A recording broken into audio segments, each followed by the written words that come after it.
Amém, irmãos, louvado seja Deus, que noite linda, maravilhosa, e para mim é tão bom olhar daqui e observar tantos rostos que eu tenho tanto carinho, tanto apreço, que coisa boa. Eu quero dizer para vocês que alguém disse que a gente não consegue fazer amizades sólidas depois dos 20 anos de idade. Dizem que a maioria das nossas amizades são feitas até 20 anos. Dizem que é assim, né? Não sei se você já leu ou já ouviu isso. Mas comigo aconteceu e vem acontecendo algo extraordinário. Eu venho construindo amizades profundas depois dos 20 anos de idade. Bem depois, né? Dos 20 anos de idade. E o que acontece? Em 2019, eu estava num congresso, numa semana teológica, muito conhecida em Niterói, da Água da Vida, 2019, antes da pandemia. E olhando os livros, né, para variar, encantado com os livros, eu encontro alguém que tem o mesmo gosto, o mesmo desejo que eu tenho pela literatura, o nosso irmão Câmara. E dali nós trocamos algumas ideias, uma conversa rápida, e sem nos conhecer direito, fomos almoçar juntos. E a conversa foi, e a partir de então, a amizade foi só crescendo. E um belo dia, nós estávamos outra vez almoçando, e eu falei para ele assim: Câmara, você conhece por acaso, você conhece o Coronel Torres? Aí ele virou-se para mim, porque eu pensei no nome Câmara, e lá em casa eu sempre ouvia meu pai falando, meu primo falando, num tal de Câmara, mas eu era muito pequeno. E de repente, quando eu falo, você conhece algum Coronel Torres? Conhece o Coronel Torres? Ele, claro que eu conheço, é amigo do meu pai de longa data. E aí eu falei assim, então você deve talvez conhecer meu pai, Amâncio? Aí ele falou assim, Fifico?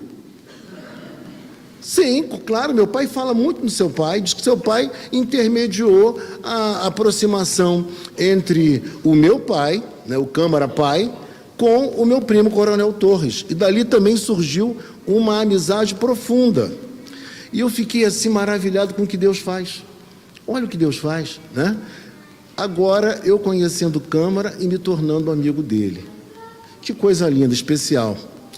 E na noite de hoje nós temos a alegria, o prazer, ele vai se apresentar, vai apresentar quem está com ele aqui hoje, mas eu tenho o prazer e a alegria de trazer a este púlpito o nosso querido amigo e pastor Rodrigo Câmara, que, entre tantas outras coisas, também é professor da língua portuguesa, tendo trabalhado durante muitos anos nos cursinhos aqui pela cidade e até fora da cidade, muita gente o conhece como professor. E eu tenho certeza que Deus há de usá-lo para que o nosso coração transborde ainda mais. Eu acho que é possível ainda transbordar ainda mais o nosso coração. Eu quero convidar, sem mais delongas, o nosso irmão Rodrigo Câmara para que ele assuma o púlpito.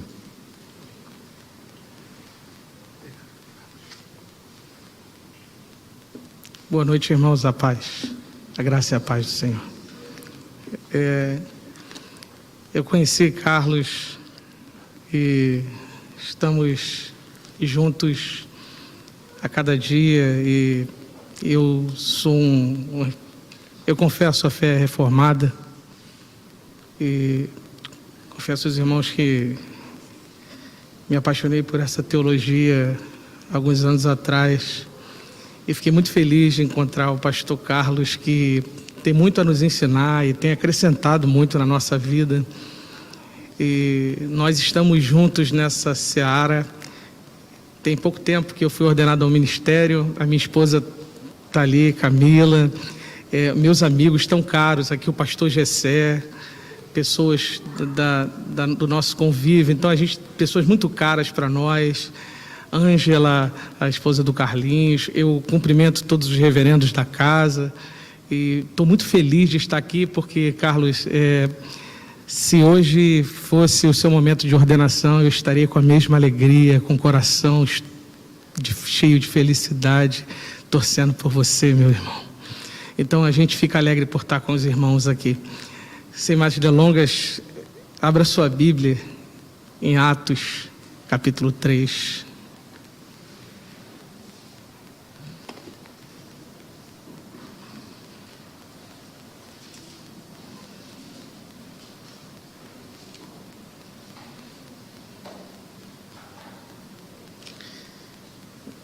Nós vamos ler, meus irmãos, Atos, capítulo 3.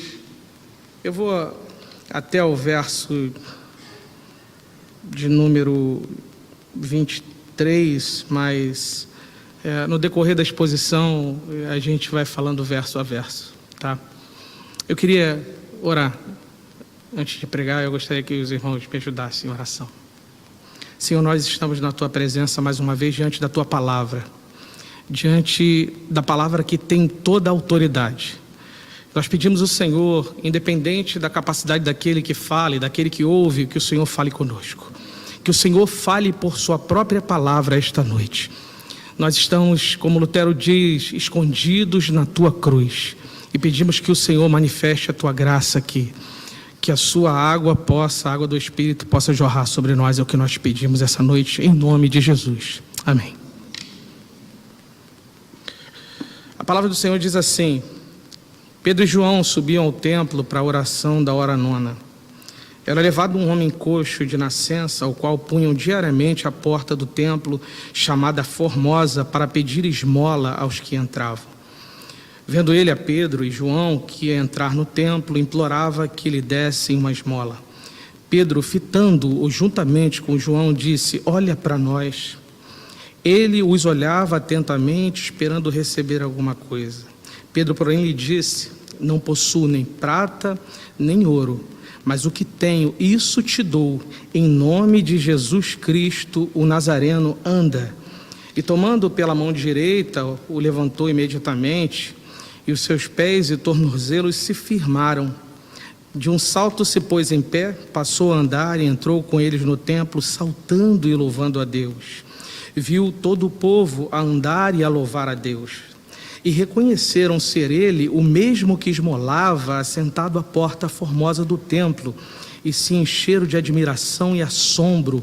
Por isso lhe acontecer, e apegando-se ele a Pedro e a João, todo o povo correu atônito para junto deles no pórtico chamado de Salomão. À vista disso, Pedro se dirigiu ao povo dizendo: israelitas, por que vos maravilhais disso, ou por que fitais os olhos em nós, como se pelo nosso próprio poder ou piedade o tivéssemos feito andar? 13. O Deus de Abraão, de Isaque e de Jacó, o Deus de nossos pais, glorificou a seu servo Jesus, a quem vós traístes e negastes perante Pilatos, quando este havia decidido soltá-lo. Vós, porém, negastes o santo e o justo, e pediste que vos concedessem um homicida. Dessarte, matastes o autor da vida, a quem Deus ressuscitou dentre os mortos, do que nós somos testemunhas. Pela fé em nome de Jesus é que esse mesmo nome fortaleceu a este homem, que agora vedes e reconheceis. Sim, a fé que vem por meio de Jesus deu a este saúde perfeita na presença de todos vós. E agora, irmãos, eu sei que o fizestes por ignorância, como também as vossas autoridades. Mas Deus assim cumpriu o que dantes anunciara por boca de todos os profetas, que o Cristo haveria de padecer. Arrependei-vos, pois, e convertei-vos, para serem cancelados os vossos pecados, a fim de que da presença do Senhor venham tempos de refrigério, e que envie ele o Cristo, que já foi designado Jesus, ao qual é necessário que o céu receba até os tempos da restauração de todas as coisas, de que Deus falou por boca dos seus santos profetas desde a antiguidade. Disse, na verdade, a Moisés: o Senhor Deus vos suscitará dentre vossos irmãos um profeta semelhante a mim. A ele ouvireis em tudo quanto vos disser. E acontecerá que toda alma que não ouvir a esse profeta será exterminada do meio do meu povo. Amém, meus irmãos. Que o Senhor se digne em abençoar a leitura da sua santa palavra. Meus irmãos, nós Temos um tema para esta noite, e o tema que foi proposto durante a leitura desse texto é: o Evangelho genuíno de Jesus supre todas as nossas necessidades. Jesus, nesse ponto do texto, ele já ressuscitou, já ascendeu aos céus. Os discípulos, o time apostólico já foi escolhido, meus irmãos.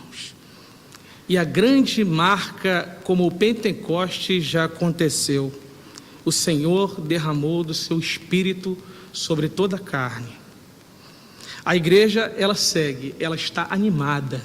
A igreja está animada, a igreja está empoderada. Agora, nesse momento, ao olharmos para a missão da igreja, o que me parece aqui, meus irmãos, é que Deus está presente na pessoa dos apóstolos. O Senhor anda com eles pelas ruas. O Senhor anda com os apóstolos pelos lugares. Jesus, apesar de ter subido, ele está com o seu Espírito presidente. A horas aposto, o Espírito era residente. Agora, pois, Carlos, o Espírito é presidente.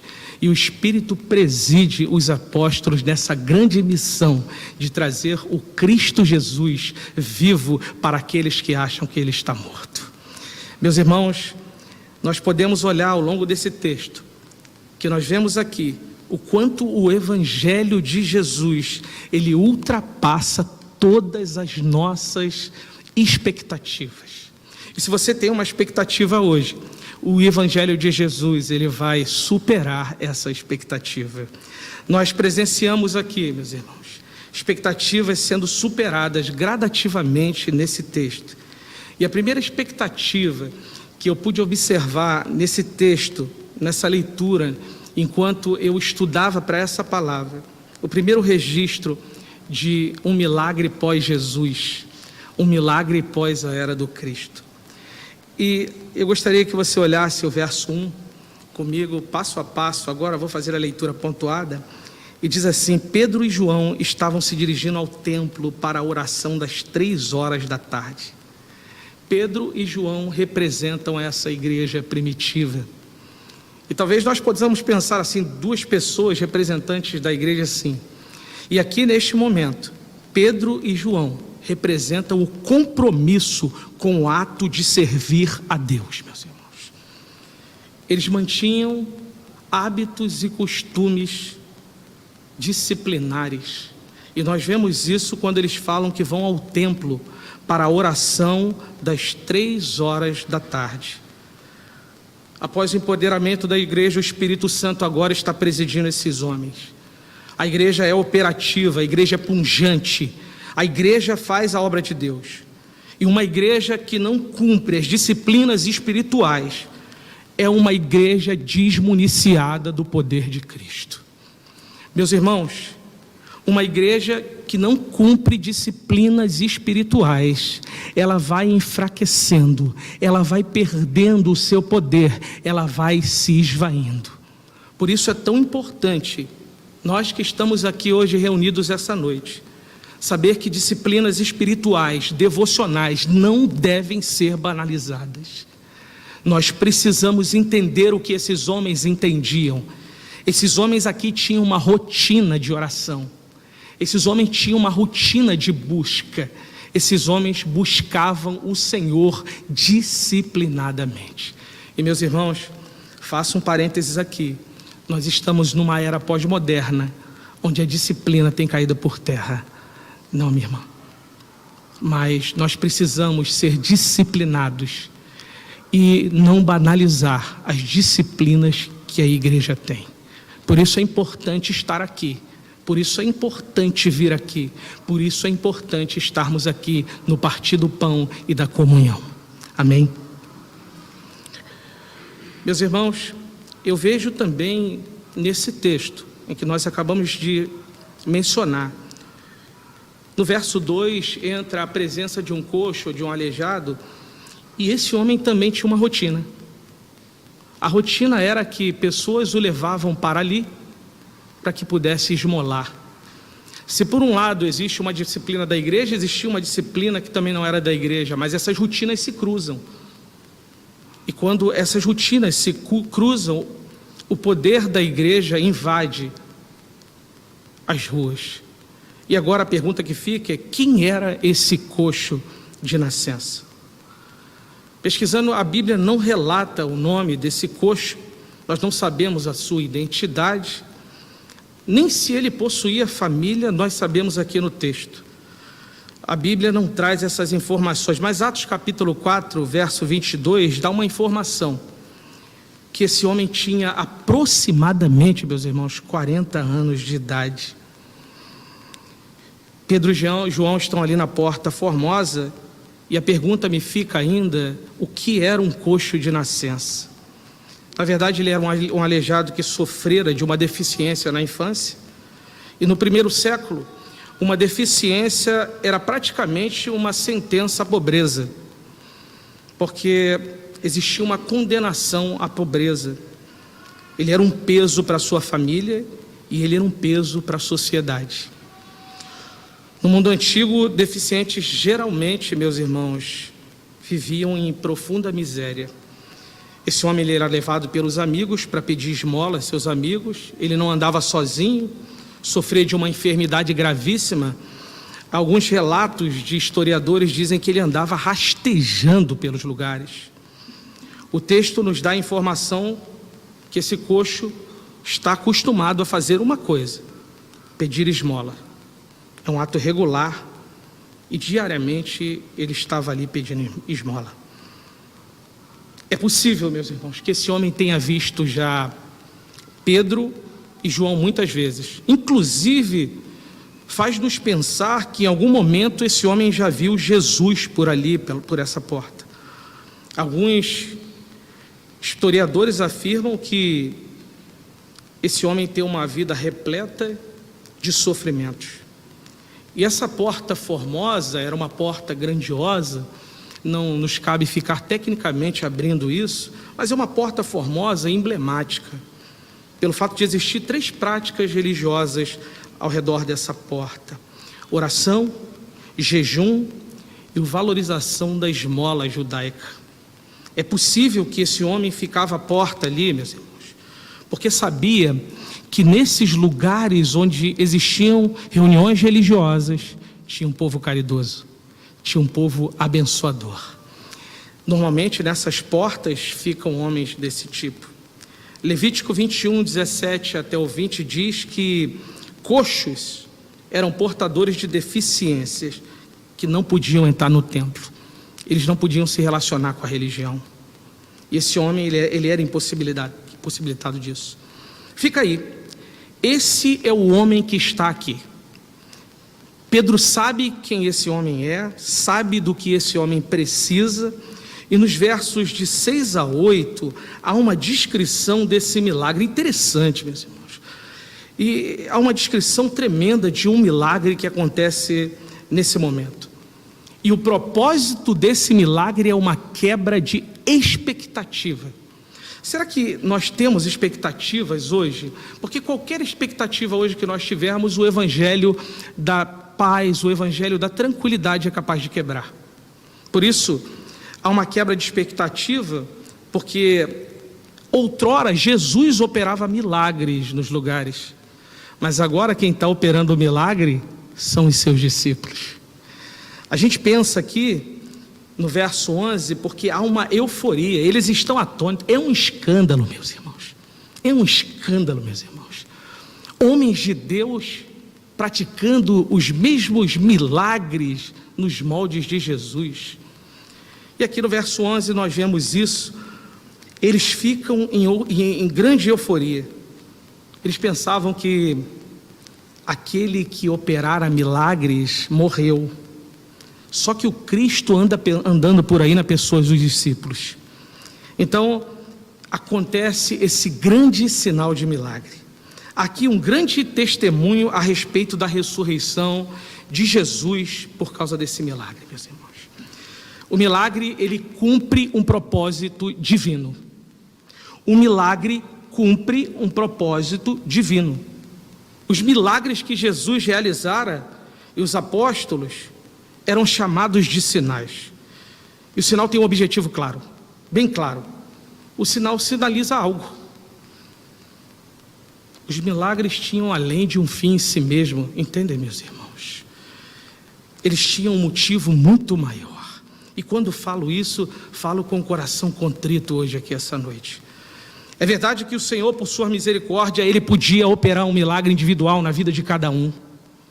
Mas esses milagres tinham um propósito muito maior. Algumas pessoas, elas foram curadas individualmente, sim. Mas o objetivo dessas curas aqui é mostrar a necessidade que existia uma cura muito maior. É mostrar que uma doença muito pior do que qualquer uma dessas que eles pudessem relatar estava neles. O objetivo de Jesus e seu time apostólico, meus irmãos, é mostrar a uma doença pior presente e uma cura muito maior e mais extraordinária. Em primeiro lugar, um homem que está aqui, ele pede dinheiro, mas recebe saúde perfeita. Isso já é uma superação de expectativas. Um homem que pede dinheiro e recebe saúde. Um homem que pede grana e recebe saúde. E o texto quer mostrar isso. As expectativas desse homem são bem reduzidas. E o objetivo desse homem é esse, pedir esmolas. Se você perguntasse, o que você quer? Ele, dinheiro. O que você quer? Ele sabia que queria apenas a migalha, o dinheiro. Quando ele vê Pedro e João, meus irmãos, ele faz o que ele sempre fez, ele pede esmolas. Às vezes na Bíblia, o milagre ele vai ser realizado por um pedido direto. Alguém chega e pede a Jesus, o cego diz assim, eu quero ver, Senhor.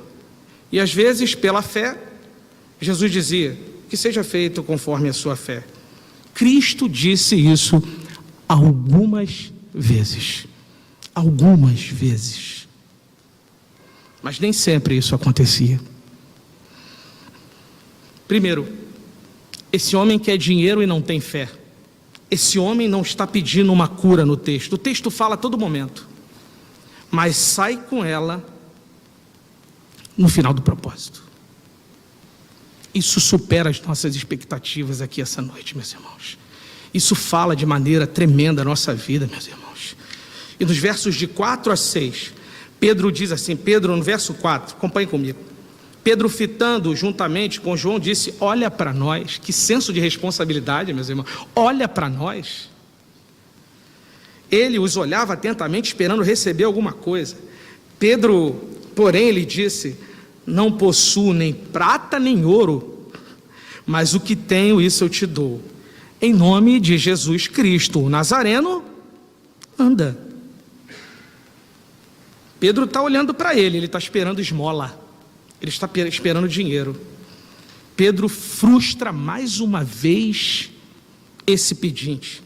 Pedro diz que não possui prata nem ouro. E como nós fazemos às vezes por aí? Às vezes nós estamos na rua e alguém nos pede uma esmola e a gente, no intuito de se livrar daquela pessoa, a gente diz, eu não tenho dinheiro. Às vezes isso acontece. Mas Pedro está sendo real, meus irmãos. Ele realmente não tem o dinheiro. Ele está dizendo, o que eu tenho, eu lhe dou de graça, que é a virtude do Espírito. Aqui, Pedro não está disfarçando, meus irmãos. Ele sabe a real situação desse homem. Pedro diz, o que tenho, eu lhe dou, parte B do verso 6. Levanta e anda. O coxo quer alguns trocados, mas sai com a saúde totalmente restaurada. Ao contrário de alguns milagreiros atuais que cobram por milagre, Pedro não cobra um centavo por esse milagre. A ideia básica aqui, meus irmãos, é assim: o que eu tenho, eu lhe dou. O que eu tenho, eu compartilho com você, meu irmão. Meus irmãos, as coisas relativas à fé, elas não estão para serem negociadas. as coisas relativas à fé não são para mercadejar. Todo tipo de comércio que a religião hoje promove sempre é pejorativo, é sempre ruim. O trabalho de pregadores, o trabalho de homens, de Deus, de reverendos, de pastores, é um trabalho essencialmente voluntário. E eles dizem: o que eu tenho eu lhe dou. Isso não anula, preste bem atenção, isso não anula que pessoas recebam seus salários. A Bíblia diz: digno é o trabalhador do seu salário. O ponto fundamental aqui, meus irmãos, é que jamais essas coisas ligadas à fé podem ser negociadas, sob qualquer pretexto, sob qualquer situação. Elas se regem por uma palavra muito poderosa que se chama dom. E dom, querido, nada mais é do que dado, do que doação. Não há relação de clientelismo na fé. É assim que os crentes contribuíram também com a obra de Deus. Eles não podem comprar nada, eles não podem adquirir nada, porque não são clientes. A relação é: todos dependem da misericórdia e da graça de Deus, meus irmãos. Todos nós que estamos aqui somos carentes dessa graça maravilhosa. Portanto, vocês e eu, nós só receberemos algo de Deus se for de graça. Se nós quisermos pagar o dom de Deus, meus irmãos, seja com dinheiro, seja com obras ou qualquer outro artifício que nós usemos, se nós tentarmos recompensar a Deus pelo que Ele nos dá, nós não vamos agradar ao Senhor. Nós não vamos agradar ao Senhor, e será sacrifício de tolo, será uma tolice humana. Toda a relação então de Deus conosco, meus irmãos, se rege pela palavra dom. Toda a relação de Deus conosco se revela pela palavra graça. E isso também supera as nossas expectativas, porque normalmente nós achamos que nós temos que pagar por aquilo que é feito. É normal do ser humano isso. Normalmente nós achamos que nós vamos ter de alguma forma na vida, por esforço, pelo nosso trabalho, pela nossa dedicação a alguma coisa. É verdade que isso funciona algumas vezes, mas não funciona na dinâmica do mundo espiritual. E eu queria falar sobre isso. O mundo espiritual não se rege por lógica, toma lá, dá cá. Não. O mundo espiritual, ele é baseado na lógica do dom, e o dom significa presente, significa dar, significa graça divina, e não é ouro nem prata como esses homens estão falando, o que vale, mas o dom de Deus é aquilo que só Ele pode nos dar, meus irmãos, só Deus pode nos dar. Esse grande milagre que acontece na vida desse homem, ele acontece por um motivo: para que o evangelho da graça seja pregado. Talvez, meus irmãos, se nós estivéssemos em outro lugar e falássemos isso, as pessoas não aceitariam, porque a carne quer milagres, porque a carne quer fazer a vontade da sua própria carne. Mas o Espírito nos diz que o evangelho pregado por Jesus é o evangelho de graça e o evangelho da graça. O milagre que foi realizado criou apenas uma oportunidade para a pregação do evangelho. O povo foi lá no pórtico de Salomão, como diz o verso 11, uma estrutura imensa, imponente, uma estrutura importante, muito conhecida, porque João, capítulo 10, no verso de número 22 ao 39, fala que Jesus estava a ponto de ser apedrejado naquele lugar, e os discípulos os tiram de lá. Então é um lugar, o pórtico de Salomão, muito conhecido. O verso 11, meus irmãos, diz assim: apegando-se ele a Pedro e a João, todo o povo correu atônito para junto deles no pórtico chamado de Salomão. E no 12 diz assim, acompanhe comigo: à vista disso, Pedro se dirigiu ao povo dizendo: israelitas, Por que vos maravilhais disto? Por que fitais os olhos em nós, como se, pelo nosso próprio poder ou piedade, o tivéssemos feito andar? 13. O Deus de Abraão, de Isaque e de Jacó, o Deus de nossos pais, glorificou o seu servo Jesus, a quem vós traístes, e negastes perante Pilatos, quanto este havia decidido soltá-lo. Pedro está fazendo um negócio aqui muito importante, meus irmãos. Ele está assim: eu rejeito os elogios que vocês têm para mim. E ele direciona esse louvor a quem tem todo o direito do louvor. Ele direciona esse louvor a Deus. Pedro rejeita o culto à personalidade, algo na nossa era evidente, atual e fremente. No verso de número 12, por que vocês estão olhando para nós? Ele diz assim. Pedro olhou para eles oferecendo dom, mas quando eles olharam para Pedro, o olhar foi diferente. Ele olhou de uma forma e a plateia olhou de outra forma. Ele está dizendo assim: vocês acham mesmo que foi com o meu poder que eu fiz isso? Ou por que você acha que nós somos muito piedosos para exercer esse milagre? Os apóstolos estão dizendo: não foi por nossa causa. Não foi por nossa causa. Aqui os apóstolos não fazem menção, meus irmãos, ao personalíssimo. Isso é muito importante. A maioria de nós que está aqui se converteu depois, não esteve na igreja de pequeno. E mesmo pessoas que se converteram desde pequena, estão na igreja há muito tempo, elas têm os ídolos do teu coração. Ela tem os seus ídolos. Porque uma personalidade humana interessante é que existem ídolos dentro de nós. Nós adoramos às vezes grandes pregadores, grandes músicos, e essas pessoas começam a se tornar referencial. É aí que é o ponto. Quando essas pessoas são veneradas, começam a se tornar referencial, como acontece na internet, acontecem desastres espirituais terríveis. Meus irmãos, nenhum homem é dotado de todo o poder. Todo o poder pertence a Jesus Cristo de Nazaré. Pedro e João dizem aqui: vocês acham mesmo que nós somos alguma coisa melhor do que vocês? Alguma coisa tão diferente? Observação que faço aqui e chama a atenção dos irmãos. Estamos falando de dois apóstolos importantíssimos, de dois homens, presbítero, importantíssimo.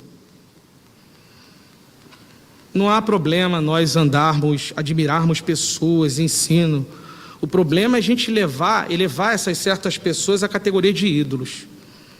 Isso é um grave pecado, meus irmãos, e destrói a igreja e acaba com a nossa vida cristã.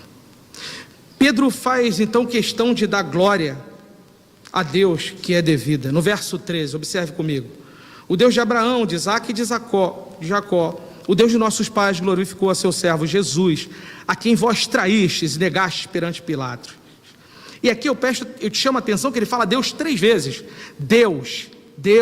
Deus glorificou a seu servo Jesus, a quem vós traístes e negastes perante Pilatos, quando este havia de soltá-lo. Ele está dizendo assim: vocês sempre souberam que ele era inocente das acusações, mas vocês quiseram matar. Porque o próprio Pilatos reconheceu isso, e vocês quiseram condená-lo. Vocês na loucura gritaram: mate-o, crucifica-o, crucifica-o, crucifica-o. No verso 14, vocês negaram o santo e justo e pediram que um assassino fosse liberto. Ei, vocês glorificam Barrabás. Vocês glorificaram Barrabás.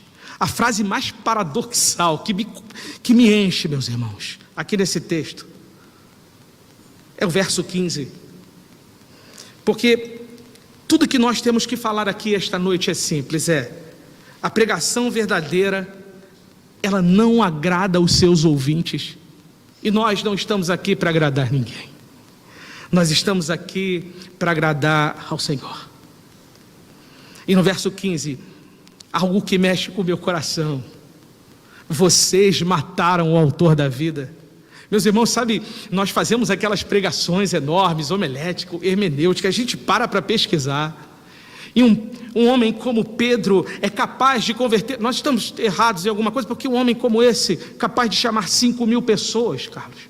Ele diz assim: vocês mataram o autor da vida. Essa é a pregação dele.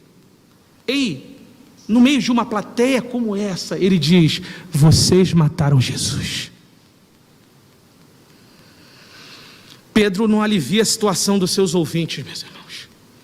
Não faz isso. Pedro não tenta ser o tal do politicamente correto. Pedro não diz nada para agradar a igreja, para encher a igreja. Ele não pensa aí como muita gente aí fora: eu vou aliviar minha pregação, porque aliviando essa pregação, eu trago mais pessoas. Pedro diz assim: vocês estavam lá naquele dia, e vocês gritaram: crucifica-o, crucifica. Vocês mataram Jesus. A igreja não pode minimizar a gravidade do pecado na sua pregação, meus irmãos. Preste atenção nisso para esse tempo. A igreja não pode minimizar o pecado. Se a igreja minimizar a gravidade do pecado, Lucas 7,47, em sua pregação, ela também minimiza o poder da graça e a grandiosidade que essa graça é. Quem se sente pouco perdoado, e se você está anotando aí, quem se sente pouco perdoado, se sente pouco amado e ama pouco também. Por isso, a nossa pregação não deve aliviar, tentar agradar ninguém. Ela precisa ser bíblica, direta, imediata, e ao mesmo tempo mostraremos a soberania de Deus reconhecida aqui, e a responsabilidade do homem é clarificada. No verso 15 diz assim, de novo, meus irmãos, fiquem com essa frase no coração: vocês mataram o autor da vida. Lembre-se, meus irmãos, que nós não estávamos lá, nós não estávamos lá. Já me perguntaram isso: mas como é que você fala isso para mim, que eu matei Jesus, se eu não estava lá? Aquele povo estava gritando: crucifica-o, crucifica-o. E há um sentido que nós também matamos o autor da vida, meus irmãos. Nós também. Porque ele não morreria se não fosse os nossos pecados e a nossa culpa. Ele não morreria. Então, nós compartilhamos dessa culpa nesse sentido. A pergunta essa noite é: há esperança para criminosos tão hediondos quanto estes? A esperança, a resposta, meus irmãos, é sim. Até para o pior dos crimes, isso é tremendo.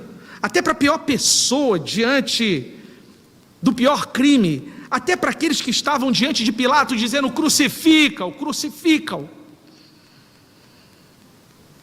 Existe uma graça misericordiosa que traz perdão. E é por isso que o Evangelho, ele ultrapassa todas as expectativas da nossa vida. Todas as expectativas. O homem queria dinheiro, e ele recebe uma multidão. E agora essa multidão recebe oferta de cancelamento de pecados, meu irmão. Está lá no verso 17. E agora, irmãos, eu sei que o fizestes por ignorância, como também vossas autoridades. Mas ignorância não significa perdão. Ignorância não significa perdão. Por isso ele diz assim: arrependam-se. Ignorância não justifica pecado. É o fato que Pedro diz: vocês estavam ignorantes, não compreenderam quem era Jesus, nem a multidão, nem seus pais, nem as autoridades compreenderam, porque vocês não entenderam o que estava escrito lá atrás no Antigo Testamento. Aí Pedro explica outra vez o testamento no verso 18 mesmo, diz assim: mas Deus assim cumpriu o que dantes anunciara por boca de todos os profetas, que o Cristo haveria de padecer. Palavras como essa ficam esta noite na nossa vida: arrependimento, conversão, cancelamento de dívidas e pecados. Verso 19 diz: arrependei-vos, pois, e convertei-vos para serem cancelados os vossos pecados. Esse é o grande apelo do Novo Testamento. Não há salvação sem arrependimento. O grande problema, eu acho, meus irmãos, da igreja moderna é falta de arrependimento. Nós não temos o hábito de nos arrependermos. Eu, há pouco, quando perguntei para um amigo: por que você não se arrepende? Ele diz: é sinal de fraqueza, rapaz. É sinal de fraqueza, rapaz. Como que eu vou me arrepender? Tá doido, rapaz? Ele diz assim: eu faria tudo outra vez. Eu falei: não faça isso. Não, eu faria tudo de novo. Eu falei: você não conhece a graça. Você ainda não conheceu a graça.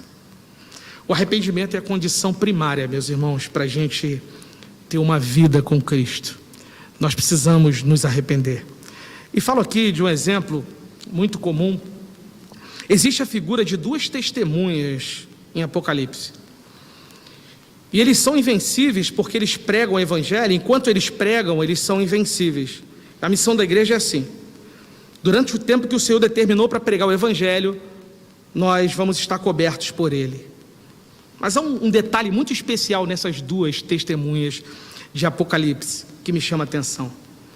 Elas pregam, elas profetizam, mas profetizam vestidas de pano de saco. Isso é um simbolismo de que elas estão profundamente arrependidas. Estão arrependidas e na operacionalidade da pregação. A igreja é chamada a viver continuamente vestida de pano de saco. O que significa dizer arrependimento? Não é um evento que era do passado e acabou. Pedro diz: arrependam-se. E ele diz mais uma vez: convertam-se. E conversão é mudança de caminho. A gente já sabe isso, é tomar outra direção. Mas olha só, não é a sua perna que vai, é a sua mente primeiro. A sua perna não obedece. Quem obedece é a mente.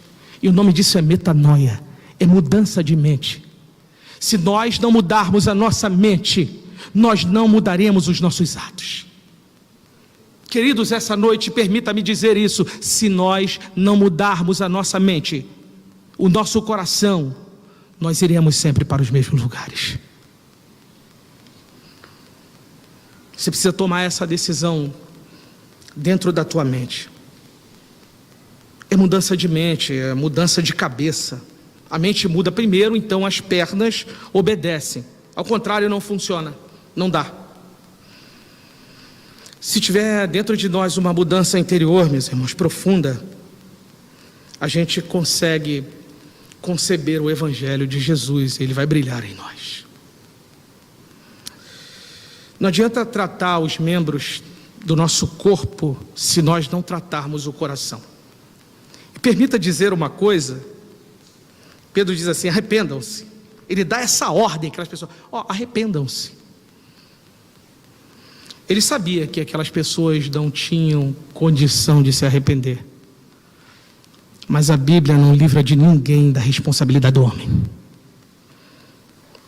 Não tem livramento da responsabilidade que nós temos. Isso não elimina o fato de que Deus é, meus irmãos, soberano e Ele age na sua soberania. Fé, arrependimento, cancelamento de pecados. Esses temas são temas que nós precisamos falar constantemente, trazer à tona. Jesus não é só um objeto de fé, Ele é o meio pelo qual a nossa fé se processa. Sem a ajuda do Cristo não há fé. Se o Cristo não se manifesta, nós não temos fé. Mas o fato é que a fé é o dom de Deus, né, meus irmãos? Então, nós precisamos que esse dom venha sobre nós. Eu já estou terminando. Ele diz assim: tudo que vocês fizeram diante de Pilatos, gritando, crucificam. E Pilatos estava diante daquele tribunal. Fui eu que fiz isso. Não fui ele. fui eu. Crucifica-o. Mate-o. Não fui ele, fui eu. Crucifica-o. Mate-o. Eles não conseguem ver. Eles não conseguem entender a mensagem da cruz. Meus irmãos, depois de trazer a má notícia que eles mataram Jesus, Pedro traz a boa notícia do verso 18. Olhe para o verso 18 comigo. Mas Deus assim cumpriu o que dantes anunciara por boca de todos os profetas, que o Cristo haveria de padecer. Tinha uma cruz no meio do caminho.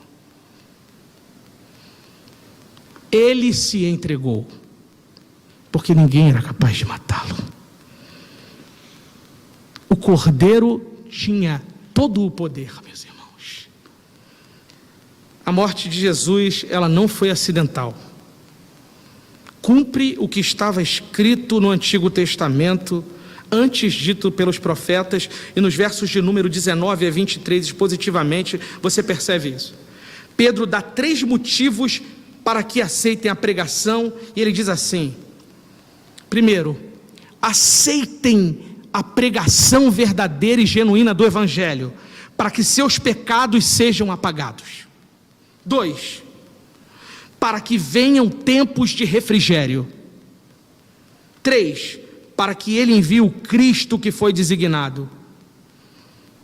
O texto nos diz que só há 2 possibilidades em relação ao Evangelho, e eu estou terminando. Virão os tempos de refrigério, o tempo da restauração dos coxos, o dia em que todos os coxos serão livres e todos os aleijados e enfermos serão livres. Por enquanto, que o nosso coração seja quebrado, que os ídolos do nosso coração seja quebrado, e que no nosso coração que grita: crucifica-o, crucifica-o, mate-o, nós possamos nos arrepender diante de quem tem todo o poder. Que o Senhor possa abençoar a vida dos irmãos com essa palavra, e que o Senhor continue nos abençoando. E eu resumo essa pregação em Efésios 3:20, que diz assim: aquele que é capaz de fazer infinitamente mais do que tudo o que pedimos ou pensamos, de acordo com o seu poder que atua em nós. O Evangelho é sempre capaz de quebrar todas as nossas expectativas. Que Deus abençoe os irmãos. Amém.